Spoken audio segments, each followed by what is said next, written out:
सुंदर सी व्यवस्था को किया जाए। अगर हो सके तो उत्तर मुख श्रोता का किया जाए और पूर्व मुख होकर के वक्ता को बैठाया जाए। अगर वक्ता उत्तर मुख बैठ रहा है तो श्रोताओं को पूर्व मुख बैठना चाहिए। अगर ऐसा विधान नहीं बन पा रहा है तो आमने सामने बैठ करके भी कथा को सुना जा सकता है। अच्छा, कथा कराई कहाँ जाए? तो तीर्थे बापियम बने बापियम ग्रहे वा श्रवणम मतम। सबसे पहली कथा परीक्षित जी तीर्थ में करवानी चाहिए। अगर तीर्थ में विधान नहीं बन पा रहा है, जंगलों में कथा कराएं। जंगलों में भी विधान नहीं बन पा रहा है, घर में कथा कराएं। लेकिन विशालाम वसुधायच्च कर्तव्यम कथा विशाल पृथ्वी के भाग को कथा स्थल बनाया जाए। पहले उसका शोधन किया जाए, फिर मार्जन किया जाए। पहले देखा जाए कोई कंकड़ कांटा तो जगह में नहीं है, फिर जोत दिया जाए, बहुत ही बलुई मिट्टी बना दी जाए। उसके बाद में मार्जन किया जाए, पानी से किंचाव करके मट्टी को बैठाया जाए, फिर पंडाल लगाया जाए। कथा को सुनने के लिए अपने दरवाजे पर जिनको बुलाना है उनको निमंत्रण दिया जाए। यद्यपि कथा का ये विधान है, आप कथा के कार्ड बांटने जा रहे हैं जिसे आप जानते नहीं हैं, फिर भी अगर वो भगवान का भक्त है तो उसे भी कार्ड दे दिया जाए। मेरे घर में भगवान की कथा हो रही है, आप सादर आमंत्रित हैं। जिससे विरोध है, लड़ाई भी चल रही है, उसके घर में भी कथा का कार्ड पहुंचाना चाहिए, क्योंकि ये यज्ञ है और यज्ञ में किसी को छोड़ा नहीं जाता है।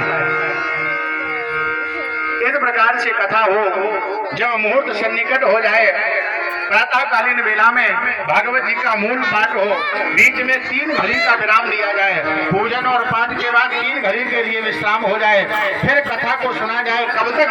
जब तक सूर्य अस्ताचल की ओर न जाने लग जाए, तब तक इस कथा को सुना जाए। अस्ताचल वेला में भगवान की आरती करा दी जाए। इस कथा में कोई विघ्न ना आए, इसलिए 5 ब्राह्मणों को वर्ण किया जाए। अगर वो ब्राह्मण उपलब्ध नहीं हो रहे हैं तो 5 मान्यों को बिठा दिया जाए, जो कथा में विघ्न न आने के लिए भगवान कन्हैया का मूल मंत्र ओम नमो भगवते वासुदेवाय का जप करते रहें। इस प्रकार से कथा को कराएं। अगर हो सकता है तो 7 दिन तक व्रत रह करके कथा को सुने। अगर व्रत नहीं रहा जा सकता है तो 1 बार भोजन करें। 1 बार भोजन करने से बात नहीं बन रही है तो 2 बार भोजन करें, लेकिन शर्त यह है कि इस प्रकार से बैठ जाएं कथा सुनने में कोई विघ्न ना आए। परीक्षित जी 7 दिन तक ब्रह्मचर्य पूर्वक कथा सुने। अब शेविंग नहीं करवानी है, बाल नहीं बनवाने हैं, और केवल आपको ही नहीं, आपके परिवार में जितने सदस्य हैं, तीनों बेटों को मना कर देना, शेविंग ना करवाएं, बाल ना बनवाएं। जिस घर में अनुष्ठान होता है, अनुष्ठान का कर्ता और अनुष्ठान का होता दोनों को ब्रह्मचर्य का पालन करना होता है। अगर हो सके तो पृथ्वी पर शयन करें। अगर भूमि पर शयन नहीं हो पा रहा है तो किसी तख्त पर शयन किया जाए, लेकिन चारपाई पर शयन नहीं करना चाहिए। पत्तल में भोजन करें। 7 दिन के लिए थाली में भोजन नहीं करना है। काम क्रोध मोह लोभ को अपने से दूर रखें। नारद बाबा ने कहा, प्रभु अगर इस प्रकार से हम कथा को सुनेंगे तो हमें क्या मिलेगा? जब हम विधान से कथा सुनते हैं तो भगवान कृष्ण हमारी अंतरात्मा में बस जाते हैं, और जब प्रभु अंतरात्मा में बसता है तो प्यारे जीवन में कोई बाधा आती नहीं है। जब कथा विराम हो जाए तो 12 ब्राह्मणों को मीठा भोजन कराया जाए। अगर श्रोता गृहस्थ है तो घर में हवन करा दिया जाए। अगर बैरागी है तो गीता का पाठ करके भागवत का मोक्ष कर दिया जाए। आप लोग विचार कर रहे होंगे इस कथा में ये तो कहीं लिखा नहीं है कि पंडित जी को 1 लाख रुपया देकर विदा कर दिया जाए। नहीं, ये सही बात है, कहीं नहीं लिखा है। तो फिर महाराज आप लेते क्यों हो? अच्छा, जो भागवत में लिखा है वही हमें दे देना, हमें तुम्हारे 1 लाख से कोई मतलब नहीं है। तो भागवत जी में क्या लिखा है? जिस गाथा को आप सुन रहे हो, शक्तो पलत्रयमिति